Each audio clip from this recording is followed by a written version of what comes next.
Esse episódio é um oferecimento da agência de marketing L Faria. Não há nada de errado em querer ter dinheiro e coisas. O problema é quando você faz disso a única coisa que importa. Oi, vintes, meu nome é Bia Félix e esse é o 20 e Poucos Podcast. Não importa se você está começando sua carreira querendo fazer novas amizades ou só querendo se sentir bem consigo mesma, a gente está aqui para ajudar você a navegar pelos altos e baixos dos 20 e poucos. E hoje eu tô aqui num cenário diferente, vocês já devem ter percebido, porque nós temos uma novidade, né? Também não sei se vocês já perceberam, que é que agora nós temos episódios online. Olha só, a gente tá gravando o primeiro episódio online. E assim, sobre um tema que ainda é um tabu de ser falado, principalmente no início da vida adulta, principalmente porque a gente ainda não tem muita coisa para administrar, mas que vocês pediram muito e que também é muito legal de se ouvir, de se falar, que é o tema de finanças. E hoje eu tô aqui com a Dina, que é especialista no assunto, para falar comigo. Oi, Dina, bem-vinda ao 20 e Poucos Podcast. Oi, Bia, prazer, obrigada pelo convite. Obrigada por ter topado. E eu tô muito animada, porque eu acho que é um tema que as meninas pedem muito, né, às 20, e também me interessa muito, então acho que é muito importante pra gente estar nos 20 e poucos, a gente falar disso desde o início, né? Porque, como eu falei, ainda é um tabu a questão da educação financeira no Brasil, a gente não cresce ouvindo muito sobre educação financeira, e é uma coisa que quando a gente chega no início da vida adulta, a gente se ferra, porque e agora? Às vezes você nem tá ganhando dinheiro suficiente ainda para pensar nisso, mas quando você tem uma educação financeira desde antes, né, o cenário já muda. E aí eu queria apresentar a Dina. A Dina é educadora e consultora financeira. Ela é administradora também e mestre em sociologia. Pessoa inteligente. E também é sócia fundadora do Instituto Estrela e do Rosas e Fibras. A gente vai aprofundar em algumas perguntas sobre finanças e como administrar o seu dinheiro nos 20 e poucos. Dina, eu queria que você começasse contando então um pouco da sua trajetória até, né, surgiu o interesse em trabalhar em finanças, como foi isso, e como você decidiu que também queria educar outras pessoas sobre isso, não só aprender. Então, Bia, eu sempre digo que eu era muito apaixonada, assim, por finanças e eu sempre fui a criança do porquê, do porquê, do porquê, sabe? Que queria saber de tudo, entender de tudo. E aí, eu sou formada em administração e eu também fazia ciências contábeis. Eu fiz as duas graduações ao mesmo tempo. Só que no ambiente de administração e de ciências contábeis é um ambiente muito masculino, assim, né? Em que as pessoas Total. falam, né, disso de uma forma como se isso fosse um assunto dado por todo mundo, assim. Eu sempre fui a pessoa que gostava muito de dinheiro, gostava muito de saber sobre finanças. E quando eu entrei na universidade, esse universo ele foi se expandindo, só que ao mesmo tempo eu tinha muita dificuldade assim de conseguir falar sobre isso, de ouvir as pessoas, de entrar nos assuntos, né? Até porque eu vinha de uma realidade completamente diferente dos meus colegas da universidade que eu estudava na Universidade Federal do Rio Grande do Sul, então isso tinha uma dificuldade muito grande. Só que, ao mesmo tempo, minha mãe sempre foi uma pessoa que me dizia que, olha, Dina, tem muito pouco e tu precisa administrar esse dinheiro que se tem, assim, né? E eu ficava, tá, beleza, né? Eles estão falando de dinheiro, falavam de investimentos e eu ficava assim, ó. Eu tinha um professor de estatística que ele ia para aula e começava a falar sobre a carteira de investimento que ele tinha feito para o filho dele que tinha acabado de nascer. Eu estava quase nascendo. Outra realidade, né, assim. Totalmente diferente, assim. Só que parece que isso era algo muito comum para eles e não era algo comum para mim. E eu fiquei pensando, tipo, por que não esse assunto a gente não fala mais sobre isso, né? E todos os coletivos, os espaços que eu participava, eu sempre ficava enchendo o saco da galera, gente, olha só, vamos organizar a grana, não sei o quê. Eu era sempre a pessoa que ia organizando tudo. E no final da minha graduação, eu fiz um projeto de extensão que chamava Educação Financeira para Todos. E esse projeto, eu tive a possibilidade de começar a entender um pouco mais sobre educação financeira e começar a me apaixonar pela educação financeira, né? E entender que o que a minha mãe me ensinava já era uma forma de me educar financeiramente. Só que ela me educava muito pela linha da restrição, né? De entender que eu não poderia fazer isso porque eu não tinha tal recurso. E aí, quando eu comecei a estudar um pouco mais, eu pensei, bom, deve ter outras pessoas, né, falando sobre isso de uma forma que seja mais tranquila e que não seja esse tabu ou que não tenham só referências masculinas para falar sobre o assunto, sabe? e consigam conversar com as pessoas, que não ficassem só mandando as pessoas economizar, porque eu ia procurar educador financeiro, as pessoas dizem assim, porque guarde não sei quanto do seu salário. Corta o cafezinho. Exato, eu penso assim, eu sou estagiária, bolsista, entendeu? Não tem um cafezinho, minha querida. Tá tudo cortado aqui, entendeu? A gente já tá cortando o básico do básico. Então, eu estava numa outra realidade completamente diferente do que muitas vezes as pessoas abordavam. Então, eu pensei em começar a entender um pouco melhor, pelo menos para a minha realidade. Só que isso começou a tomar uma proporção. E aí, conforme eu ia conversando com as pessoas, Dina, me dá umas dicas aí, me dá uma ajuda, me dá uma orientação. E no final da minha graduação de Ciências Contábeis, eu comecei a desenhar isso também dentro do meu trabalho de pesquisa da universidade.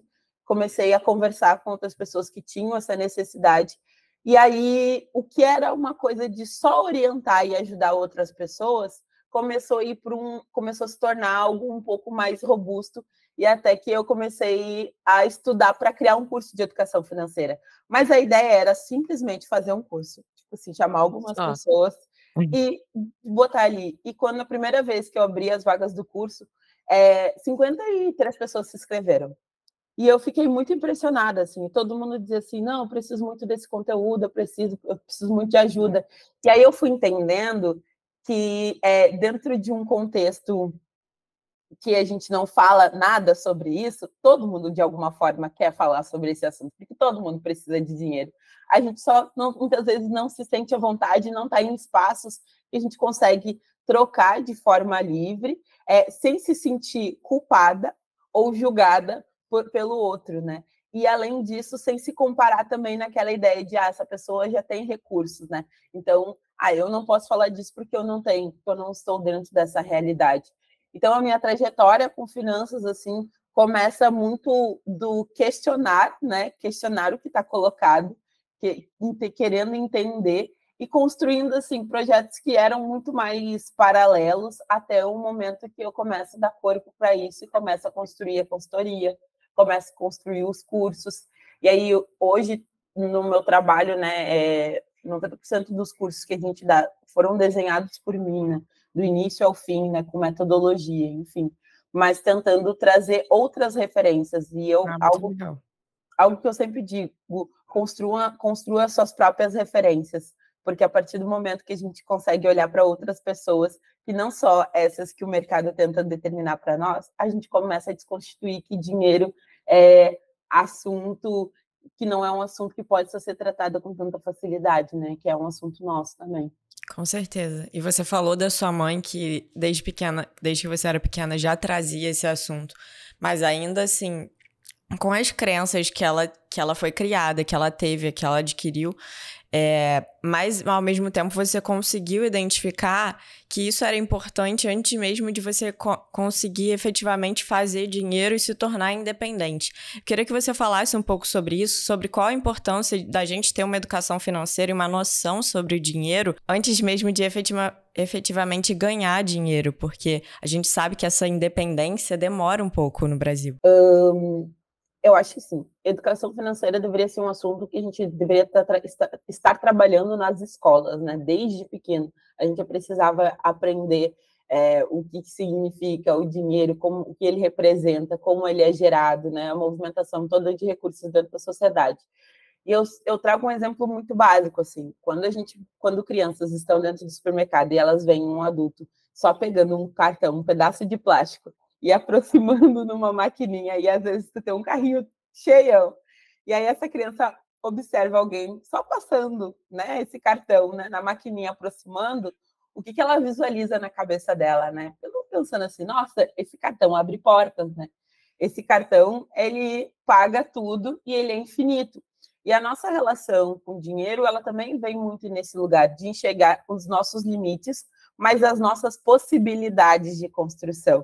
Então, se desde a minha adolescência, a minha juventude, a minha infância, eu começo a aprender a me relacionar com dinheiro, nos nossos primeiros salários, a gente sabe como eu vou aprender a administrar isso, né? Para onde que vai? O que eu vou comprar?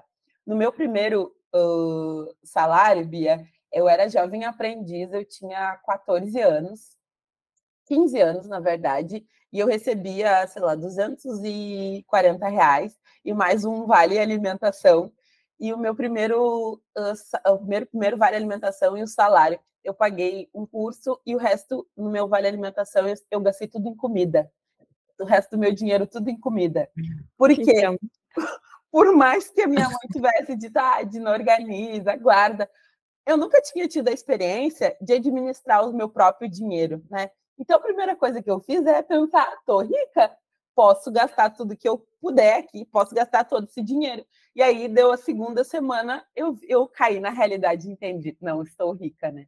E essa quebra, né, que acontece muitas vezes, as pessoas dizem assim, independente, preciso ter muito recurso para administrar, mas a partir do momento que eu sou orientada, como eu administro um valor bem pequenininho, quando eu começo a receber mais, eu tenho uma consciência financeira para conseguir administrar um valor um pouco maior. E à medida que eu vou ganhando, tenho um salário um pouco maior, tenho uma bolsa de estágio um pouco melhor, eu consigo administrar isso de acordo com os meus objetivos, porque desde o princípio eu vou entendendo que o dinheiro tem uma função na nossa vida, né? Ele é ferramenta. Né? Se eu posso conquistar alguma coisa, o dinheiro ele pode ser essa ferramenta. Só que na centralidade de tudo, o dinheiro está sempre nesse lugar do consumo, eu preciso, o dinheiro só vai me servir para eu consumir alguma coisa especificamente. Eu falo, olha, a partir do momento que a gente revisita como eu aprendi a lidar com dinheiro só para comprar coisas, ou alguém usava isso como moeda de troca, muitas vezes, dentro das nossas relações familiares. A gente precisa falar que no Brasil, por exemplo, mais de 70% da população está em situação de endividamento. O que é isso?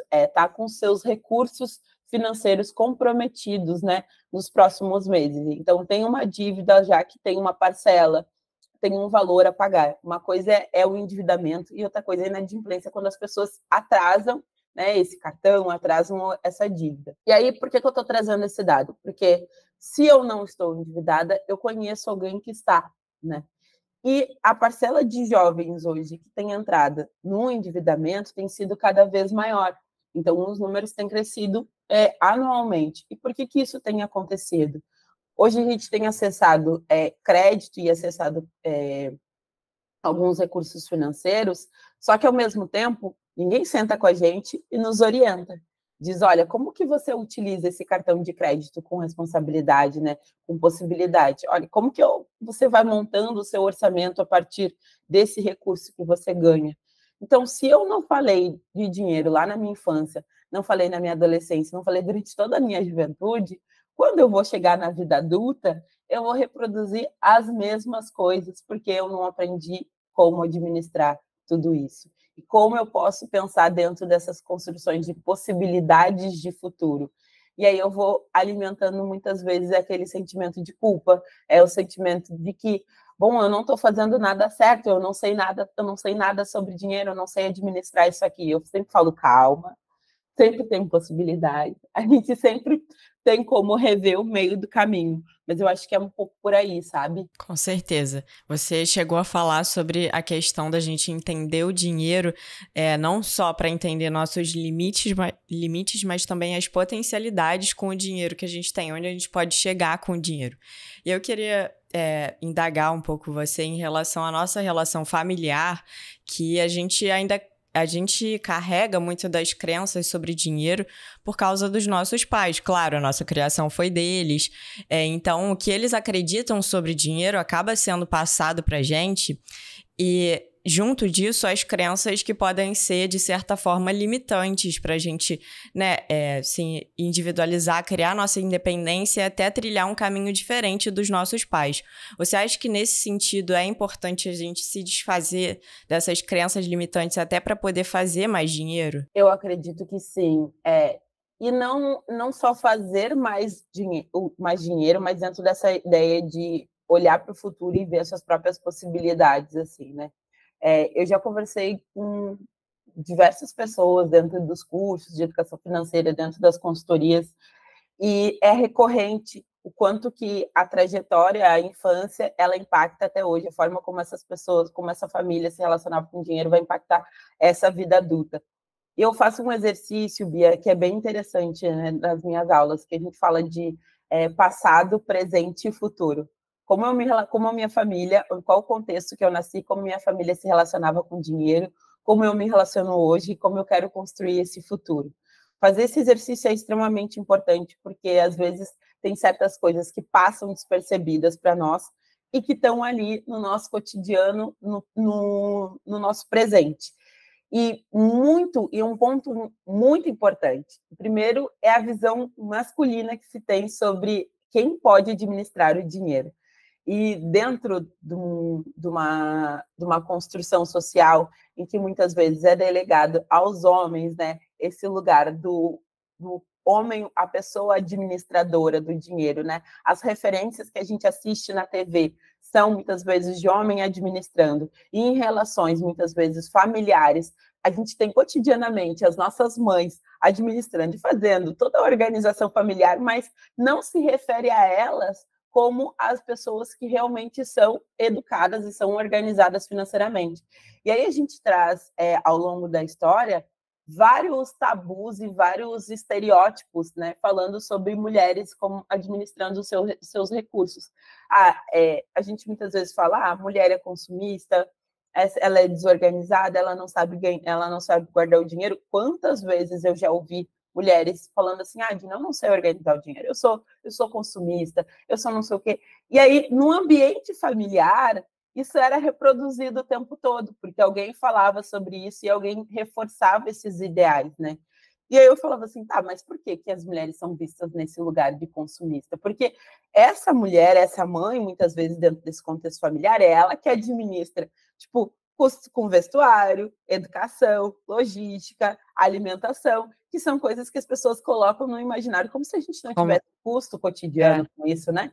Então, por si só, muitas vezes eu estou alimentando isso. E além do que é a construção da escassez, né? Do que os meus pais, muitas vezes, passaram na infância deles, e aí cresceram dizendo, porque na minha infância eu passava isso, isso, isso e isso. Agora você precisa dar valor. Tá, eu preciso construir valor. Mas não só porque nessa infância aconteceu isso, exatamente, né? Não é essa relação da condição, é a relação do aprendizado. Olha, aconteceu isso comigo, e eu estou compartilhando essa experiência para que você consiga olhar para o futuro e olhar outra possibilidade para você. Mas não porque aconteceu isso comigo, agora você tem que fazer diferente, porque você tem que fazer dessa forma, da forma como eles gostariam que fosse feita, né? Sim, eu acho que uma coisa que acontece muito é que também tem a questão do, na minha época foi mais difícil, e aí a pessoa, seus pais trabalharam para te dar uma vida melhor do que a deles na época,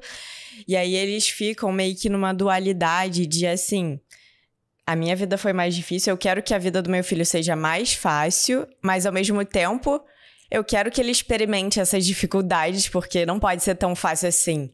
E aí, isso é uma relação complicada, né?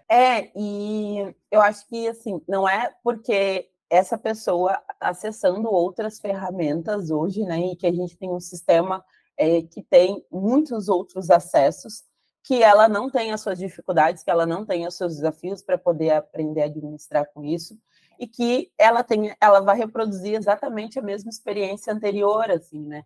Eu trocava muito com a minha mãe sobre isso, assim, porque quando eu resolvi sair de casa, eu ainda estava na faculdade, e a minha mãe pegou e falou assim para mim, porque agora tu vai passar trabalho, tu vai ver como é que as coisas funcionam.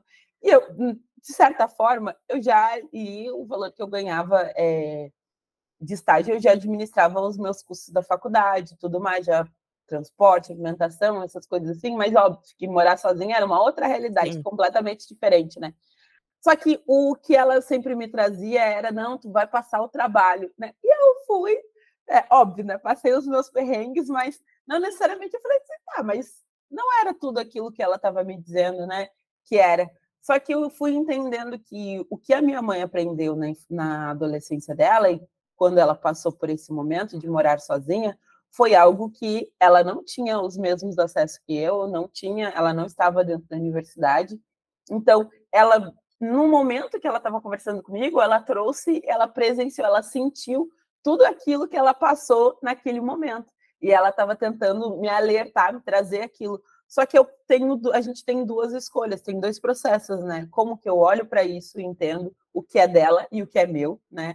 Para diferenciar as nossas experiências. E quando eu observo, eu paro para observar a minha realidade e percebo o que eu estou reproduzindo. Eu tinha um aluno num curso de educação financeira que ele falava assim para mim: Dina, minha geladeira sempre tem que estar cheia lá em casa. E aí as filhas dele começaram a ter educação financeira na escola. E um dia uma das filhas dele falou assim: pai, por que tu tá comprando isso de novo? Sendo que já tem. Ele disse: não, porque tem que ter. Na minha época, exato, tem que ter, porque na minha época não tinha. E aí, automaticamente, a gente falou: olha, isso foi uma experiência de escassez que tu vivenciou, mas isso não pode determinar a forma como tu consome hoje, nem como tu passa para as meninas, né, essa nova percepção sobre como elas devem administrar os recursos dela, ou como tu administra os teus recursos hoje. Então, falar sobre crenças, e eu gosto, Bia, às vezes eu questiono um pouco o processo das crenças limitantes, porque eu acho que olhar para as crenças, elas são importantes, mas são crenças que a gente precisa ressignificar. E não E olhar... necessariamente se livrar delas. Exato, a gente precisa ressignificar, porque a gente não ignora a experiência que a gente viveu, a gente reconhece, mas potencializa de uma outra forma para o nosso futuro, sabe? Sim, entendo super. E aí você estava falando das pessoas, o número de pessoas endividadas, né, que a gente tem hoje no Brasil. E uma outra coisa que a gente também tem é a questão da ansiedade, né? O Brasil é o país mais ansioso do mundo e as duas coisas estão muito ligadas. A desigualdade que a gente tem no Brasil faz a gente ter uma ansiedade financeira muito grande, principalmente em relação aos jovens, que aqui a gente constrói essa independência financeira. Algumas pessoas conseguem conquistar isso cedo, mas vindo de um lugar de privilégio e considerando, né, a massa da população, é uma coisa que demora muito mais e leva a sentimentos, assim, muito de você ficar o tempo todo preocupado com o dinheiro, que parece que é uma coisa que é para ser, só que, na verdade, é só uma realidade que as pessoas brasileiras sempre viveram, né? Mas isso não é uma coisa que é normal. A gente não precisa viver com essa ansiedade em relação ao dinheiro, pensando, tipo, vou sair para um restaurante, mas eu preciso pesquisar aqui qual que é o mais barato para eu ir uma semana antes, porque eu não quero chegar, tá passeando e entrar num restaurante. Não é assim que funciona. E eu queria que você contasse um pouco de como é esse sentimento e se a gente consegue realmente construir uma relação mais saudável com o dinheiro. Eu acho que tem um ponto bem importante que a gente fala de falar sobre saúde mental, né? Eu acho que dinheiro, a nossa saúde financeira e a nossa saúde mental, ela tem uma ligação muito grande, né? O nosso emocional influencia diretamente na forma como a gente faz as nossas escolhas, e essa relação com o dinheiro, ela influencia na forma como eu vou me sentir emocionalmente. Eu acho que é uma relação vice-versa, né? Aqui no IEP eu tenho 2 sócias psicólogas e a gente vive conversando sobre isso, a importância do processo terapêutico, enfim, né, de várias outras coisas de se pensar sobre isso. Mas falando sobre a ansiedade, né, e essa relação com o dinheiro, quanto que isso muitas vezes vai ser um processo conturbado, assim. Eu acho que muitas vezes a gente começa a ter essa sensação da ansiedade por um lugar da culpa e da comparação, né? O tempo todo. O quanto que consumir muitas vezes está nesse lugar do consumir é errado, e aí quando a gente consome a gente se sente culpado, e aí a gente pensa que a gente perdeu aquele recurso que a gente tinha, não fiz nada certo, não deu nada certo, e isso começa a gerar vários outros gatilhos e outras sensações físicas e emocionais que vão nos levando para esse lugar de que, bom, não, eu tenho que ficar muito preocupada com o dinheiro, todo passo que eu tenho que dar, ele precisa ser ou super controlado, ou ele está no lugar do super controle, ou no lugar da negação, porque eu não quero olhar para nada, ou eu controlo tudo. Ou eu, quando eu sair, eu tenho que ser extremamente controlada e gastar, né, exatamente R$ 5, R$ 20, exatamente aquilo que eu me propus, ou eu vou para o lugar da negação de depois eu olho, depois eu vejo. Essas duas emoções, esses dois sentimentos, né, eles influenciam nessa relação da ansiedade e influenciam em outras coisas que vão impactar na nossa saúde mental. Então, quando eu olho para esse dinheiro e olho para essa preocupação só nesse lugar, ela começa a me tomar. E eu costumo dizer para as pessoas assim, às vezes, a ideia de pensar saúde financeira não necessariamente é porque eu tenho tanto dinheiro acumulado na conta, ou tenho tanto de reserva de emergência, ou tenho isso, ou tenho tais investimentos. É porque eu tenho boletos pagos e eu consigo dormir com a minha cabeça no travesseiro. E as pessoas dizem, não, mas isso é muito pouco. Não é muito pouco. No contexto em que a gente se cobra o tempo todo para dar certo, para ser efetivo, e ao mesmo tempo, né, eu me cobro a partir do parâmetro do outro. Então, às vezes, tu tem o teu salário. Tu tem o teu salário, tu tá recebendo, tu tem a tua estrutura de vida. E tu olha para outra pessoa, hoje a gente olha muitas vezes para as redes sociais, que isso é muito comum, né? As pessoas vendem uma imagem nas redes sociais.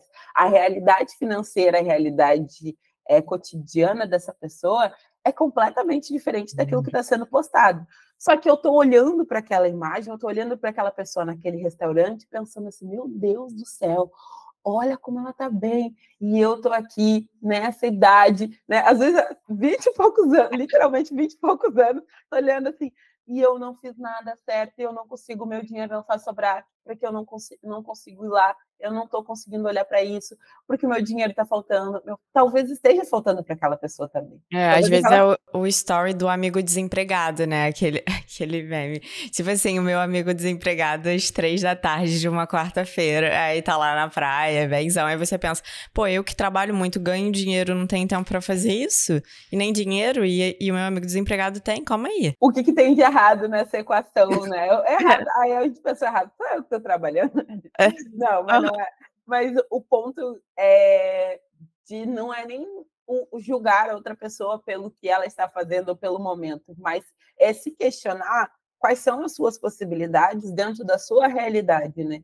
Sem necessariamente traçar a régua pelo outro, porque se eu continuar olhando para essa pessoa como referência, e eu falo muito sobre isso porque as nossas referências de riqueza, de consumo, elas são sempre padronizadas a partir do que a gente tem de perspectiva do ambiente.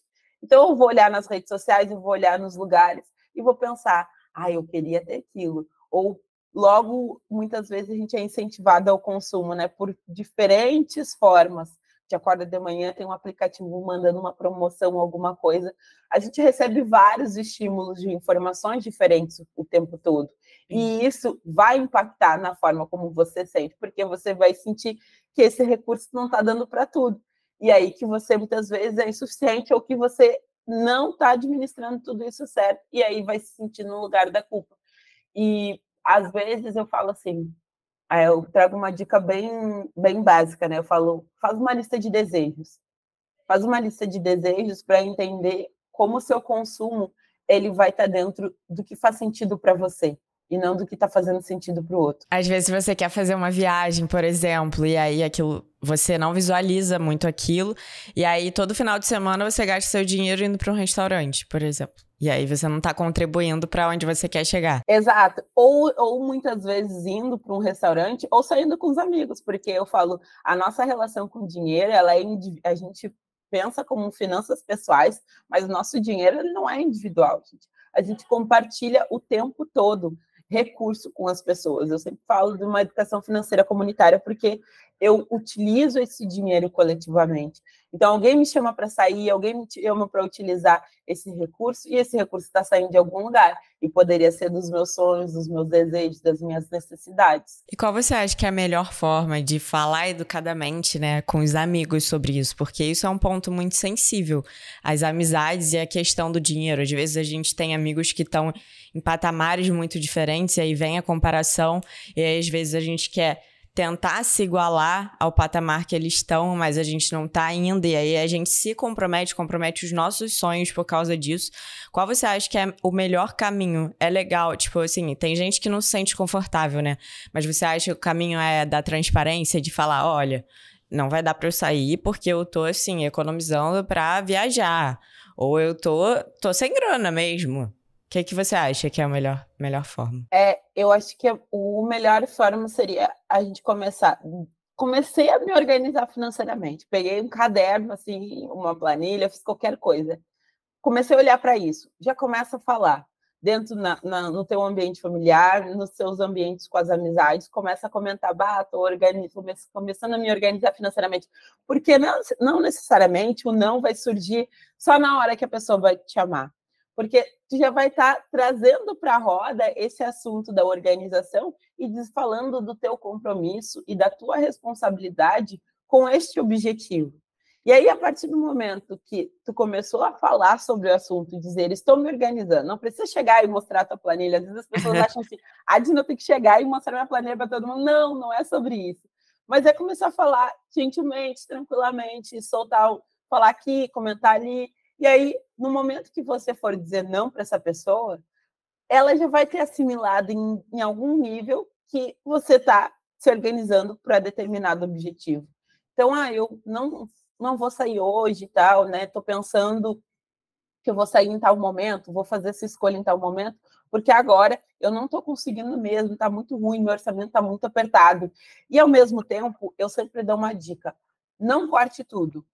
O exercício se eu estou me organizando financeiramente, é reduzir, é adaptar o nosso consumo, tentar adaptar a pelo menos te permitir a ter um momento de lazer, colocar isso no seu orçamento antecipadamente, porque se eu corto tudo e aí eu chego nas minhas relações de amizade, eu vejo todo mundo se divertindo, todo mundo aproveitando, e eu não estou nesses espaços, muitas vezes a pessoa pode se sentir mal, e ela pode dizer assim, poxa, será que está fazendo tudo isso? Então, eu consigo ter energia para continuar guardando para os meus objetivos ao mesmo tempo, tentando me manter em algum momento, né, num ambiente que eu consegui pensar e me planejar especificamente para estar. A distração acaba sendo como se fosse, assim, uma motivação para você continuar seguindo seus sonhos, né? Porque se você fica naquela obsessão de preciso trabalhar o tempo todo, você dá pane e desiste. É isso que acontece. Exato.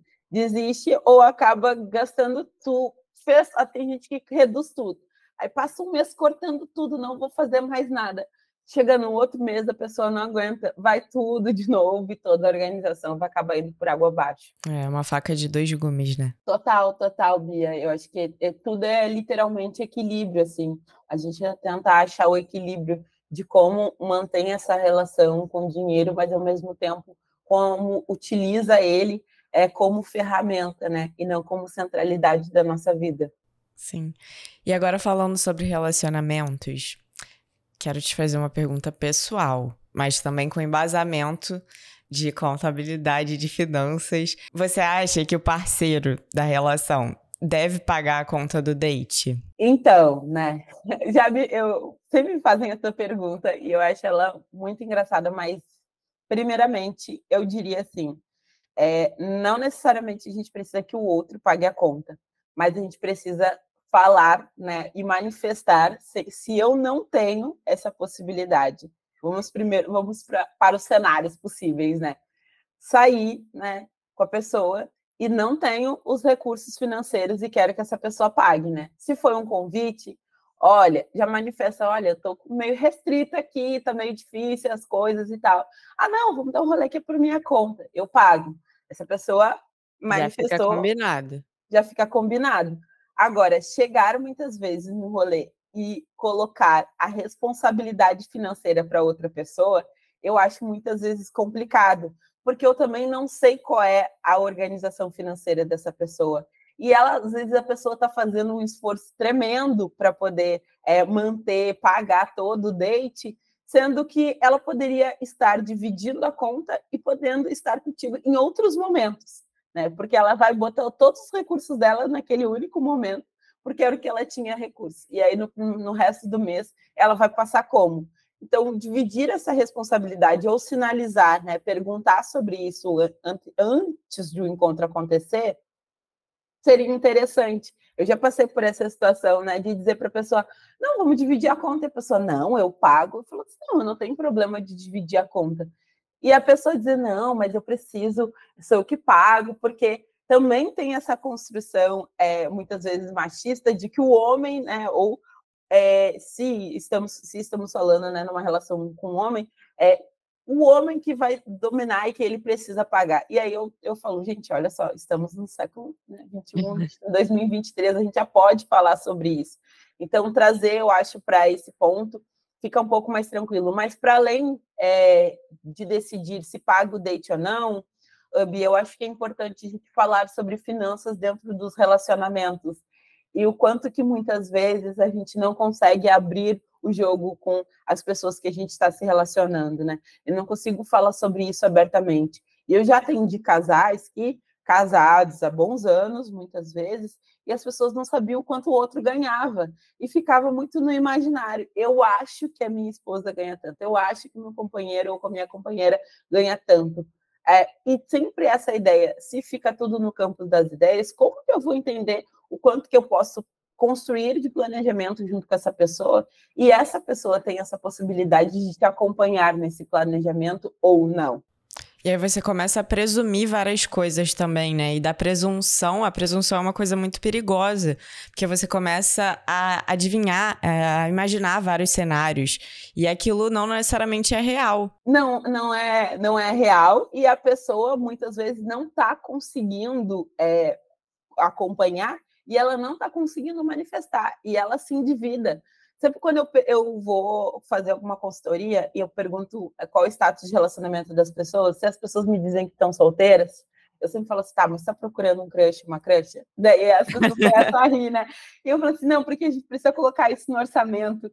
Aí a pessoa, mas por quê, Dina? Eu falo assim, sim, mas porque se você conhece alguém e você está se organizando financeiramente, você precisa comentar com essa pessoa, porque senão o nosso trabalho vai todo ladeira abaixo, porque todo o esforço que você tem para conseguir manter as suas finanças organizadas antes, quando você encontra essa pessoa, nesse momento mágico, né, nesse momento de alegria, você não vai falar que você está com o seu orçamento restrito. E se essa pessoa te convidar, sei lá, para fazer uma viagem, e eu já vi isso, a pessoa vai. Se a pessoa convidar, vamos fazer uma compra, vamos sair para almoçar fora.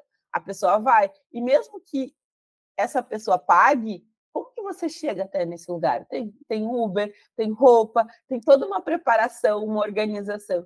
Então, a gente precisa falar sobre dinheiro nos nossos relacionamentos no geral, na vida, né?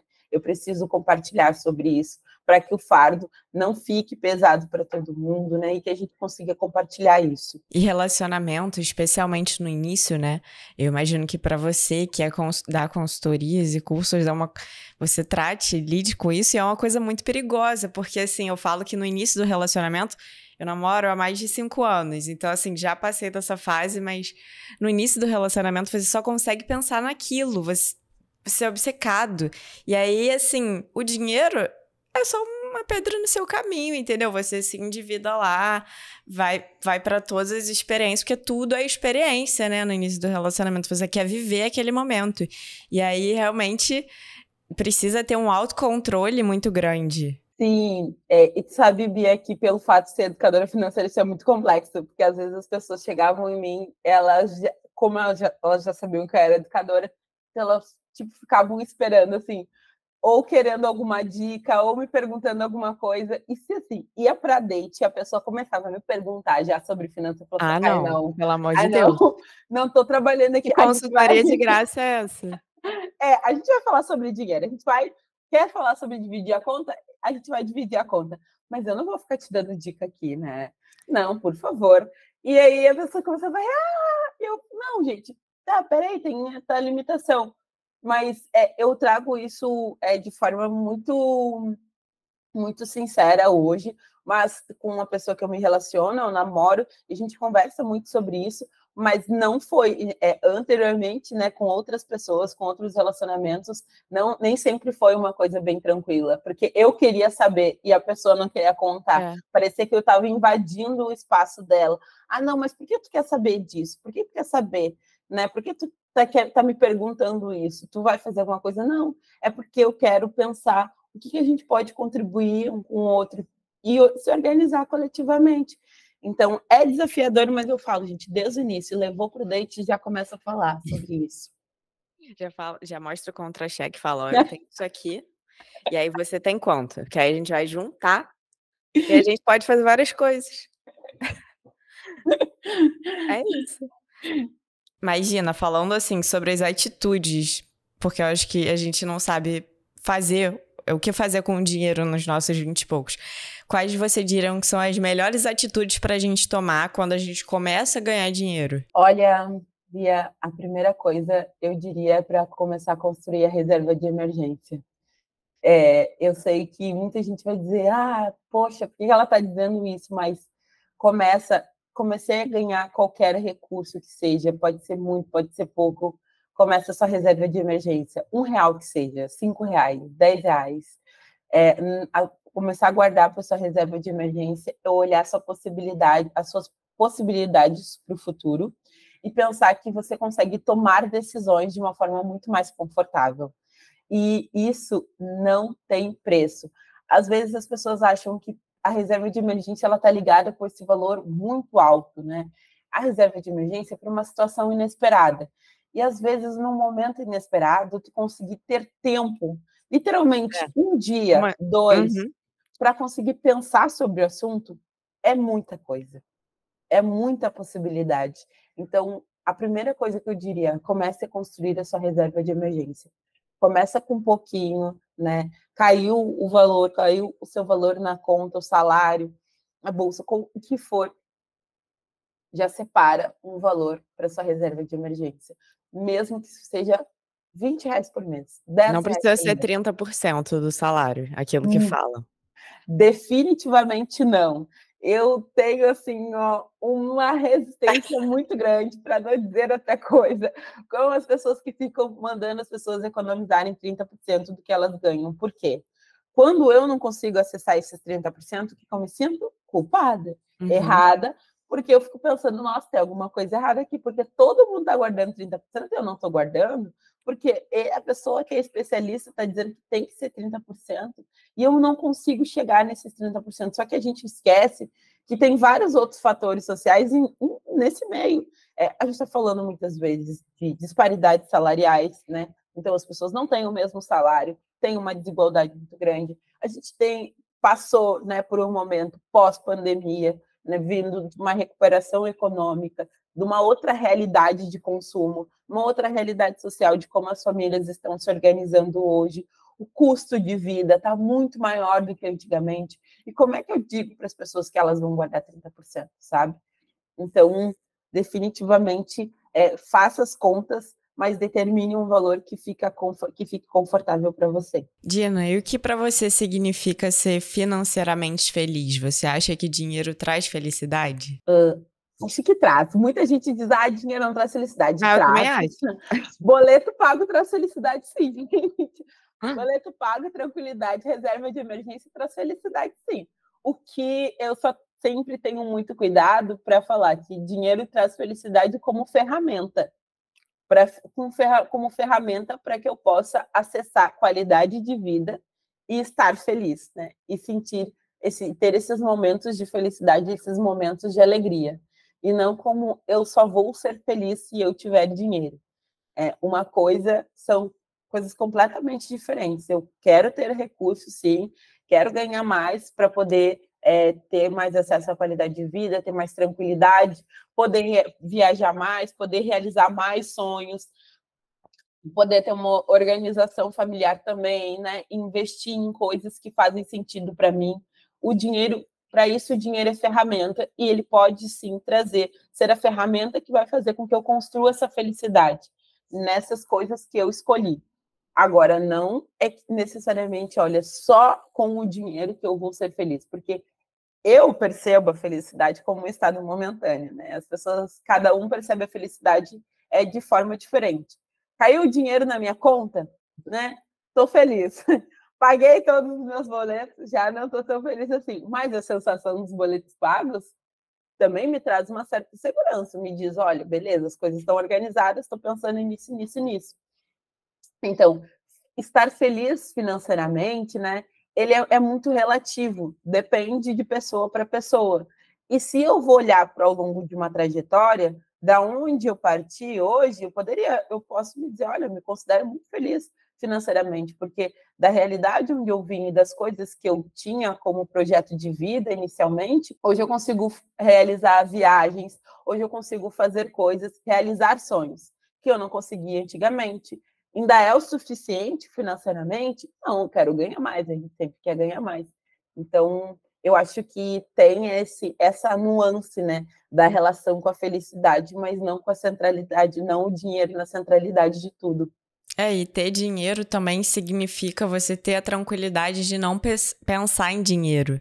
Porque a pessoa que tá o tempo todo pensando no dinheiro é porque ela realmente precisa estar com aquela necessidade de preocupação em como, será que eu vou conseguir pagar as coisas no final do mês? E quando você já tem essa tranquilidade, você consegue pensar em outras coisas que te permitem, de certa forma, fazer mais dinheiro, porque você está pensando em formas de aumentar o seu negócio, né? Estruturar alguma coisa, ou buscar se desenvolver no seu emprego de forma diferente. Eu acho que essa é a tranquilidade que o dinheiro permite, não necessariamente que ele elimine seus problemas, ele te dá acessos, uma palavra que você usou que eu gostei bastante, aos lugares que você consegue acessar, mas não necessariamente ele vai eliminar seus problemas, ele vai te ajudar a ter essa clareza mental. E é dessa forma que eu enxergo o dinheiro. Mas eu também acho que é um grande tabu, assim, as mulheres falarem que querem ter dinheiro, porque o homem sempre pode falar que quer ter dinheiro. E se a gente fala que a gente quer ter dinheiro, a gente é visto como interesseira, tipo... sendo que é uma coisa que a gente tá falando aqui. O dinheiro é pra a gente conseguir usufruir de coisas. Não é porque a gente quer ter 1 milhão na nossa conta bancária. A gente quer viajar também. Mas pra usar aquele 1 milhão, né? Não é pra ficar guardado lá, tipo tio Patinhas, assim. Eu tenho 1 milhão na minha conta. Então, acho que essa é uma forma que a gente tem que desconstruir muito em relação ao universo feminino, porque a gente não fala sobre dinheiro até nas nossas rodas de conversa, né, com as nossas amigas. Não é um papo que a gente traz com frequência. A gente fala muito sobre como a gente quer comprar aquela roupa, ir naquele restaurante, fazer aquela viagem, mas a gente não fala como a gente vai fazer isso. E eu acho que isso é um tema que a gente precisa trazer mais. Total, Bia. Eu acho que no universo, falando assim, no contexto entre mulheres, olhar para esse dinheiro e olhar para essa possibilidade de construir prosperidade, né? E construir patrimônio, né? Construir coisas que você gostaria. Às vezes essa pessoa, essa mulher, ela está se sentindo culpada por estar querendo isso, porque as pessoas vão dizer para ela, não, mas por quê, né? Tu é acumuladora, não sei o quê, é consumista, só porque tu quer mais recursos do que isso. E a gente precisa desconstruir essa ideia e falar que sim, a gente tem poder, tem potência financeira, precisa aprender a lidar com o nosso dinheiro, pode sim acumular riqueza, pode sim construir o seu patrimônio, ter a sua liberdade, a sua tranquilidade financeira. E eu acho que o dinheiro ele vai nos trazendo, muitas vezes, ele como ferramenta, ele serve para nos trazer segurança, né? Segurança financeira. E quando estamos falando de mulheres, a gente não tem que lembrar que a violência patrimonial é uma violência que afeta muitas mulheres, né? E que tem os seus recursos controlados e que muitas vezes são violentadas a partir desse lugar. Então, quando eu estou falando de construção de autonomia, de independência, eu ter dinheiro me possibilita transitar em vários lugares e também sair de situações de violências. E as pessoas não falam sobre isso, como se isso não fosse uma realidade que, né, um percentual bem grande de mulheres no Brasil enfrenta cotidianamente. E que vão assimilando, né, como se elas fossem, muitas vezes, incapazes de lidar com tudo isso. E não, né, nós somos capazes, nós somos potentes financeiramente. Então, sim, a gente pode ter o dinheiro, pode ter 1 milhão na conta, pode consumir, pode fazer, mas de forma com coisas que façam sentido para a gente, de forma consciente, com a nossa compreensão. E quando eu falo de forma consciente, não é o consumo consciente que a sociedade constrói, né? Porque uma vez eu participei de uma atividade e estava desenhando um curso, né? E aí um rapaz vem e fala assim, porque gastos fúteis, né? Com cuidados e tal. E aí eu fiquei assim, no nervosismo, quando ele disse gastos fúteis com cuidado. Eu falei assim, cara... Aí eu falei assim, olha, a gente tem que ter muito cuidado quando a gente fala o que são gastos fúteis, né? O que você considera quanto fúteis quando a gente está falando de uma realidade em que essa pessoa, essa mulher, ela trabalha pra caramba, né? Ela sustenta muitas vezes a família, não recebe o mesmo salário, não tem as mesmas condições e que ela não tem o tempo, muitas vezes, de lazer e de autocuidado. E que ela, às vezes, ter um corte, de investir num corte de cabelo, fazer uma unha, ter um momento de lazer é uma vez no mês. Não é uma coisa que ela está fazendo toda semana. Então, o que a gente constrói enquanto percepção de futilidade? Porque tu está determinando isso a partir da tua realidade. Olha, eu respirei, né? Eu respirei, né? Porque é nesse lugar que a gente vai assimilando que muitas vezes a gente está errado, que a gente é incapaz de fazer as coisas, ou que eu estou consumindo demais. Eu preciso aprender a administrar, eu preciso colocar tudo na conta, eu preciso entender se tem algum limite na hora dos meus gastos.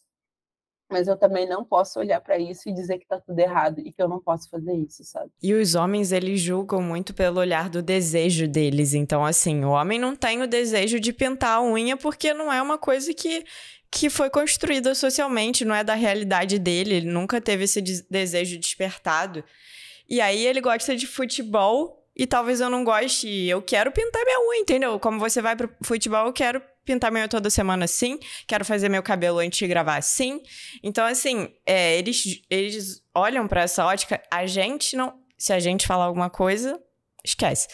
Mas eles olham muito para essa ótica do desejo do que eles querem, né? E também tá muito ligado às roupas, questão de gastar dinheiro com roupa, que talvez não é tão do interesse dos homens, enquanto eles gastam em várias outras coisas. Mas porque a gente gasta...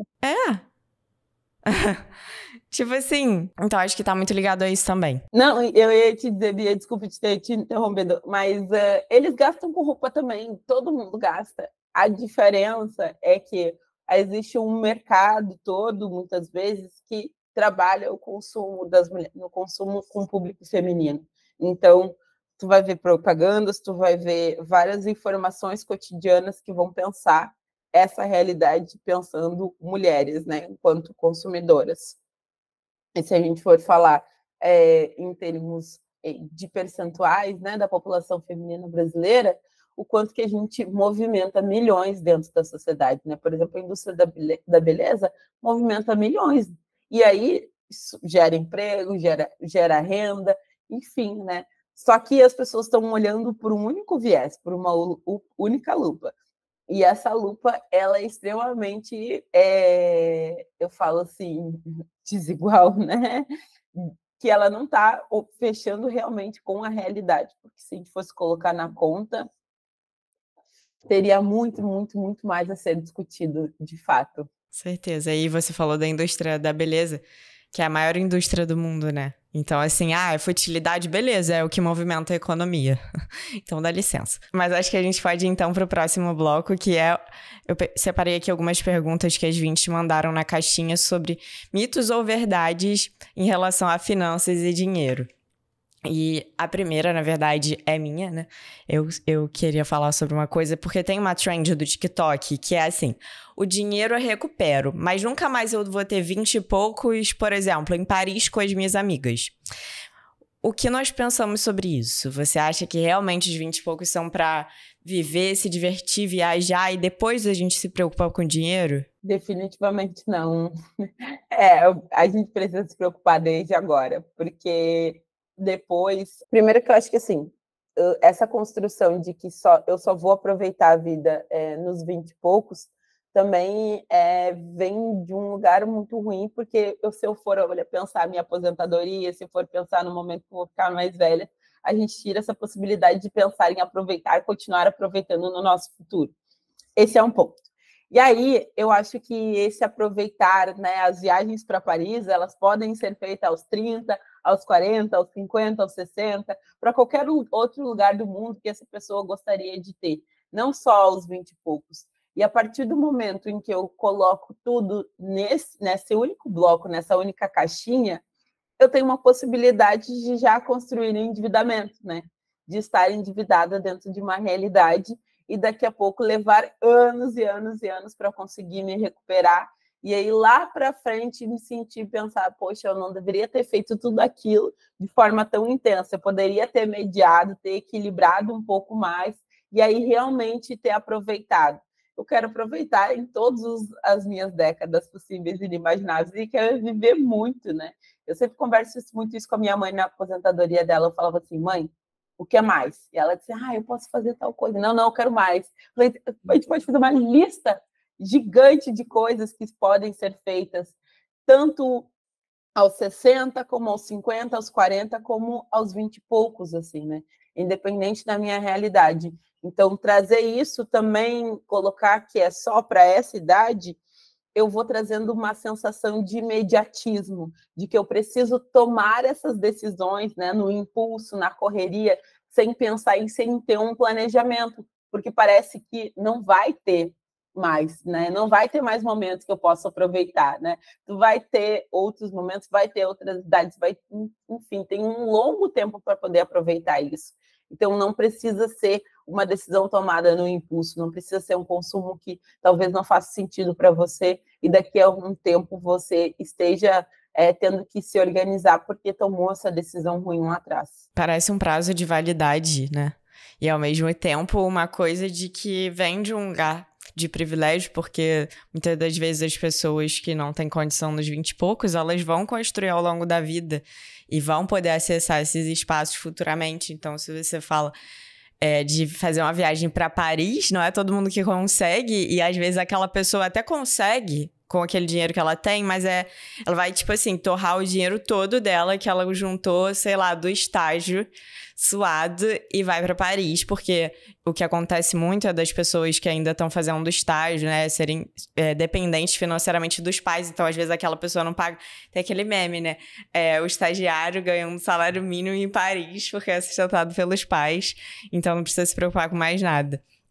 Mas, então acho que essas duas coisas, de saber que a vida não acaba nos 30, muito pelo contrário, eu estou aguardando já ansiosamente, ficando de repente 30, assim, porque todo mundo fala que os 30 se diferem dos 20 no sentido de que nos 30 é igual, só que você tem mais dinheiro. E aí eu tô, assim, animadíssima pra isso, porque isso significa muito mais diversão pra mim. Olha, eu cheguei nos 30 e eu... Você vai negar essa afirmação? Eu acho que ainda não mudou completamente, sim, né? Tem algumas outras coisas, mas enfim. Ai, gente. Acho que essa percepção, assim, vem muito no lugar de que a gente trintou e muitas vezes tudo mudou. E não. Não. Porque muitas vezes a sensação é que tu ainda continua com os mesmos 20 e poucos, né? Então... É muito aquela ideia dos 30, a gente fala isso aqui no 20 e poucos, dos 30 a idade do sucesso. E muitas vezes a gente tá vendo que as dores das pessoas com 30, porque tem pessoas com 30 que acompanham, né, o 20 e poucos, e aí elas falam, eu já passei da idade, não posso estar aqui. Eu falo, gente, claro que não, peraí, 20 e poucos é um nome pra você identificar aquilo, as dores, mas não quer dizer que você precisa estar nos 20 e poucos, até porque tem gente que tá com 18 e já tá vivendo as mesmas coisas, porque são as crises da vida adulta, né, que acontecem até na meia-idade. Então, assim, não tem idade para ter crises, para surtar. Todas as idades são possíveis. Imagina, a Ana Luísa mandou uma outra pergunta. Deixar dinheiro na poupança é burrice. A gente estava falando sobre reserva de emergência. Imagino que signifique deixar o dinheiro na poupança, ou não? Então, hoje em dia a gente não recomenda mais deixar o dinheiro na poupança, porque tem vários outros investimentos que vão ter uma segurança, né? E vai ter um rendimento superior ao da poupança. Então, por exemplo, a gente tem investimentos na renda fixa, né? Que são investimentos, por exemplo, em CDBs, que tu vai ter uma tranquilidade de deixar o teu dinheiro lá, que ele vai ficar rendendo e que vai ter a garantia do FGC, Fundo Garantidor de Crédito. E o Fundo Garantidor de Crédito vai te dar uma cobertura desse valor se acontecer qualquer coisa com essa instituição financeira e você precisar acionar porque a instituição financeira quebrou ou aconteceu qualquer outra coisa, você pode acionar esse Fundo Garantidor de Crédito, tem um valor até 250 mil nesse investimento, e você vai ter essa cobertura. O que é isso? Porque as pessoas deixavam o dinheiro na poupança com essa ideia da segurança, né? E vou deixar lá o meu dinheiro seguro, ele não vai estar, não vou arriscar nada. Só que hoje o rendimento da poupança ele não acompanha a inflação e, além disso, a gente tem rendimentos muito superiores ao que pagaria a poupança com a mesma tranquilidade e segurança. Então, realmente, não é mais um investimento, não é um lugar que a gente aconselha deixar o seu dinheiro guardado. Hoje a gente tem várias possibilidades de investimentos e tem também o Tesouro Direto, que são os títulos públicos, que tem uma possibilidade lá no Tesouro Selic de deixar a reserva de emergência também, que vai render um pouco mais que a poupança. Então, são várias possibilidades para essa pessoa estudar. E quem não entende nada de investimento e quer começar, a gente tem muitas contas digitais que têm uma rentabilidade, né? Que também é superior à poupança. Então, se você quer começar a guardar o seu dinheiro, né? E não sabe por onde começar, quer tirar ele da vista, veja uma conta digital que tem uma rentabilidade, que pague 100% do CDI e que vai te deixar o seu dinheiro guardado lá e, ao mesmo tempo, não vai deixar o dinheiro guardado na poupança com tranquilidade. E que não tem custo nessas contas digitais. Eu acho que muita gente, às vezes, não sabe. Sim. Essas contas digitais, a maior parte delas são contas digitais gratuitas, que não vai ter nenhuma taxa de manutenção mensal para ser cobrada, né? Isso é a diferença entre os bancos tradicionais e os bancos digitais hoje, de utilizar isso. Você vai receber seu cartão na sua casa tranquilamente. Se precisar sacar, também vai conseguir sacar. Existem algumas diferenças e por isso que é importante fazer uma boa pesquisa, né? Às vezes tem algumas que têm um custo para fazer o saque, enfim, outras não. Mas é tudo 0800, literalmente, gratuito. Então, investe no que não tem custo. Uma outra pergunta. Vale a pena planejar e investir em imóveis quando se está nos 20 e poucos? Isso é uma coisa que a gente ouvia muito da época, assim, dos nossos avós, que adoram investir em imóveis, assim, investimentos desse tipo. E eles compravam imóveis assim. 23 anos está comprando um imóvel com o próprio salário, entendeu? Uma coisa incrível. Eu acho que hoje eu sempre digo que varia de pessoa para pessoa. Porque vai variar. Porque tem pessoas que dizem assim, Dina, eu não me vejo morando num lugar. E aí eu quero viajar pelo mundo. Hoje a gente tem essa possibilidade de ser nômade, né? E ter residência em qualquer lugar. A partir de muita gente trabalha no home office, então tem essa possibilidade.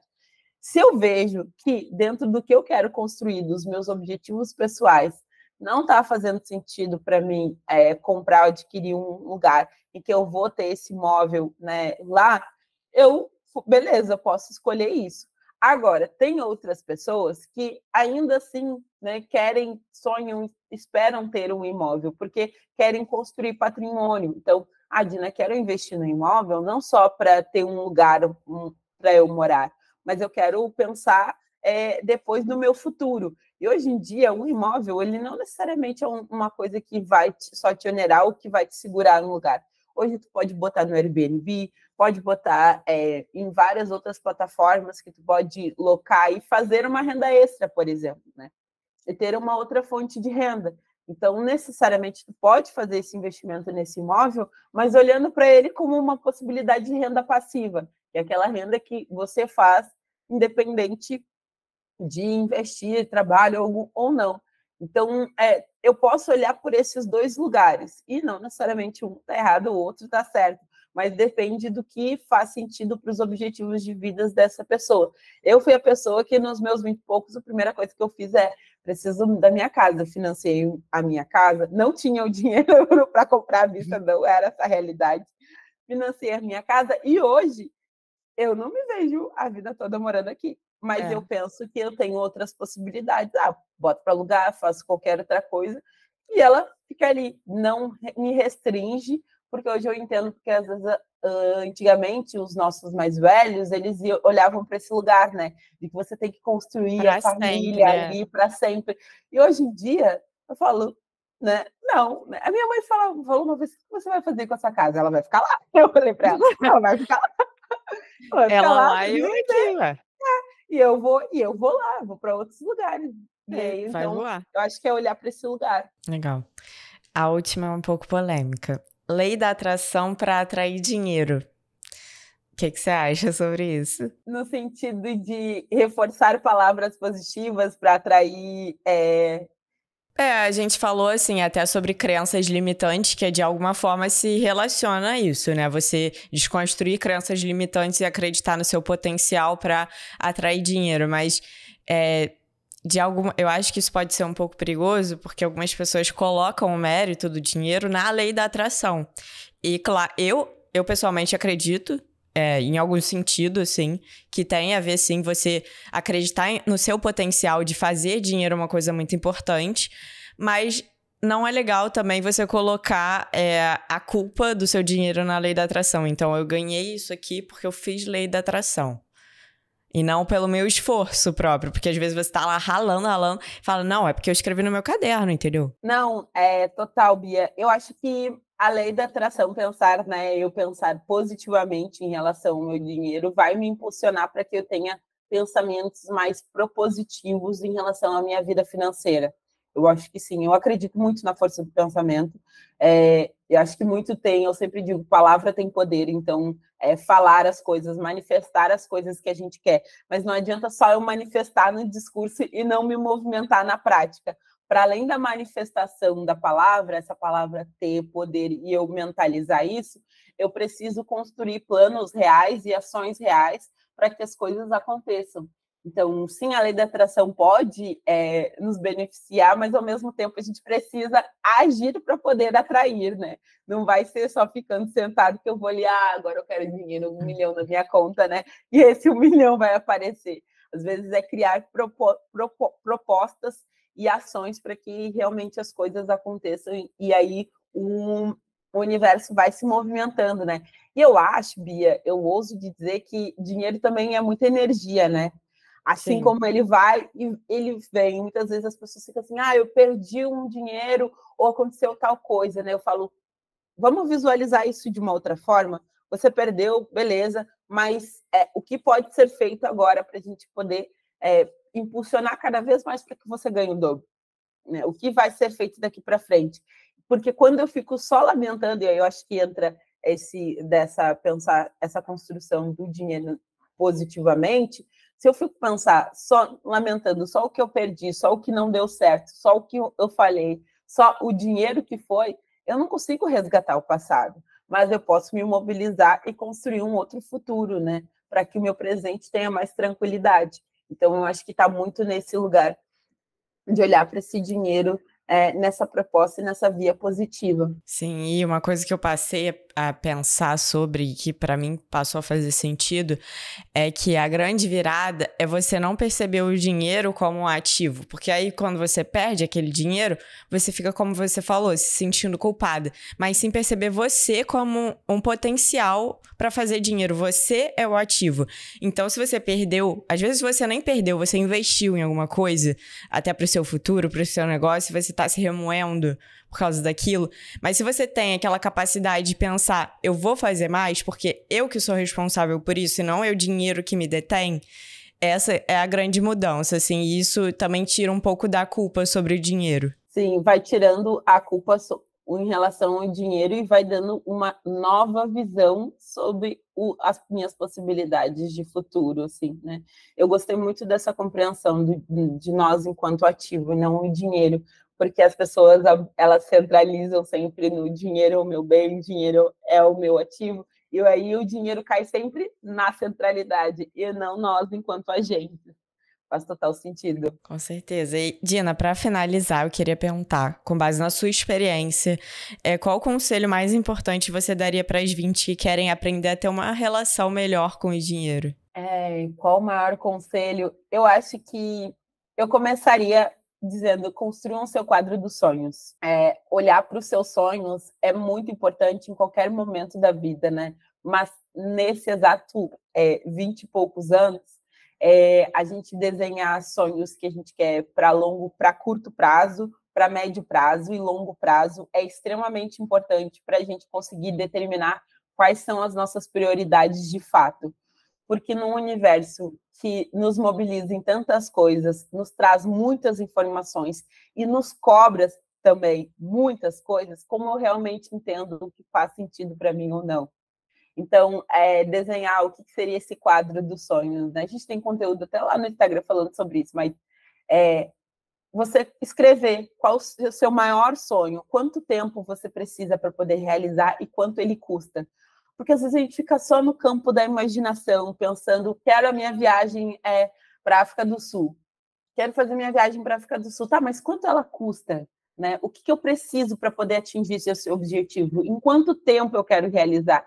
Porque nas urgências da vida, a gente parece que muitas vezes nada está saindo do papel, nada está saindo como a gente realmente gostaria. Ou às vezes as coisas estão saindo do jeito que a gente gostaria, mas ainda falta para dar o próximo passo.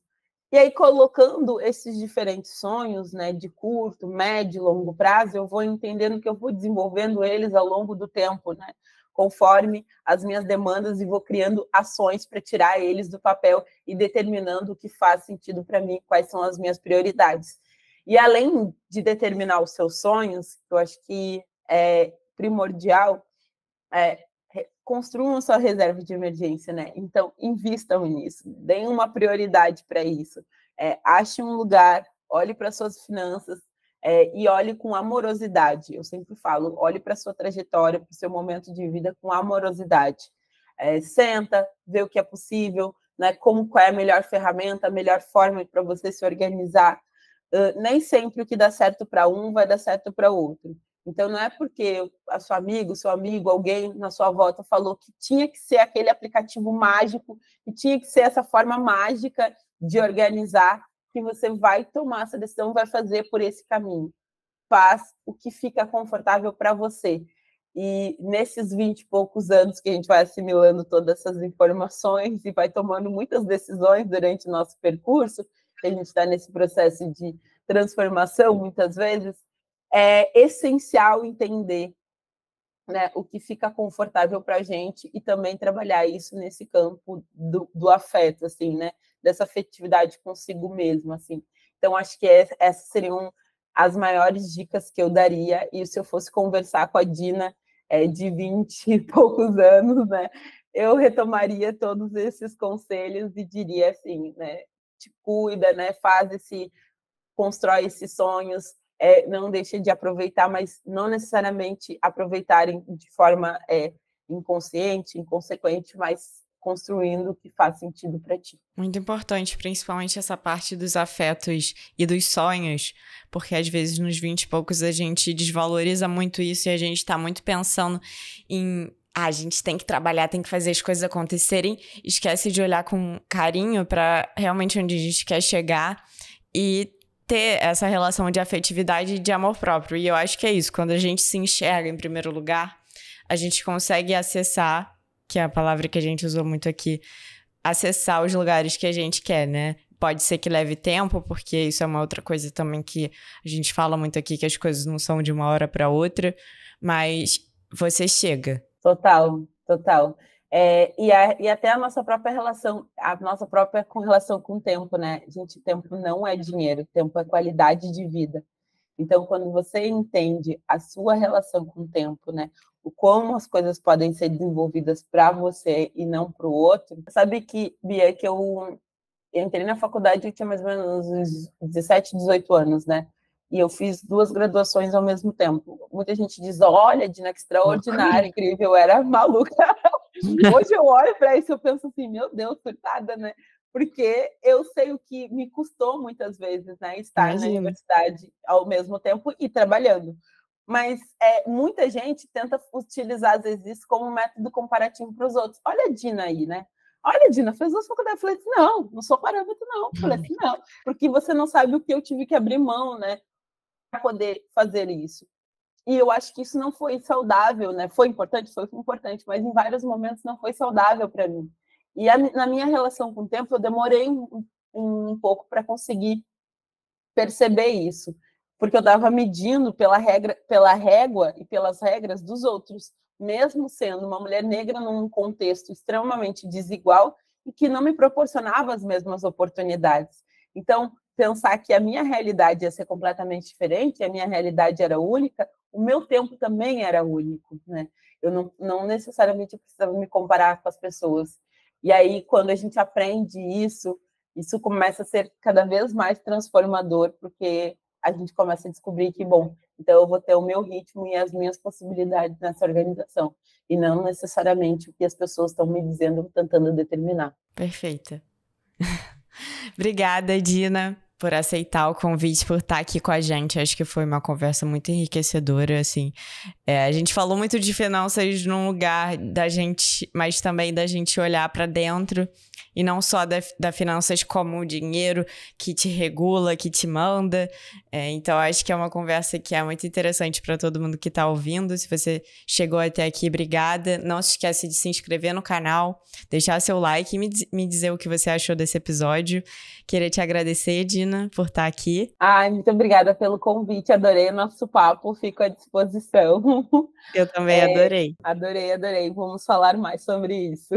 Vamos sim. E eu quero saber onde os ouvintes podem te encontrar nas redes sociais, né? Porque você é criadora de conteúdo. Inclusive, isso sobre o mapa dos sonhos, eu vi no seu Instagram e eu achei bem legal. Eu não vou entrar em muitos detalhes, mas não é um mapa dos sonhos que a gente está acostumado a falar sobre, né? Que é só aquele da visualização. É realmente um plano de ação. Então, para todo mundo que quer, eu até já me interessei, já vou fazer o meu. Então, entra lá no Instagram da Dina. Fala aí para os ouvintes qual que é. O meu Instagram é @DinaPratesFinanças. Podem seguir no Instagram, no TikTok. O nosso canal do YouTube também está Dina Prates Finanças. A gente também tem bastante conteúdo sobre educação financeira, falando sobre dinheiro de uma forma mais aberta. A gente tem cursos, atividades que a gente sempre está postando lá no Instagram, então participem. Tem alguma dúvida, surgiu alguma reflexão no meio do podcast, pode mandar mensagem lá no Instagram que eu respondo também e a gente troca essa ideia. Mas muito obrigada, gente. Obrigada a você, Dina. Eu espero que a gente possa estar mais vezes juntas conversando sobre esse tema tão importante. E agradeço também vocês, ouvintes, que estão aqui. Espero que vocês tenham gostado e até o próximo episódio. Beijo, 20. Esse episódio é um oferecimento da agência de marketing L Faria.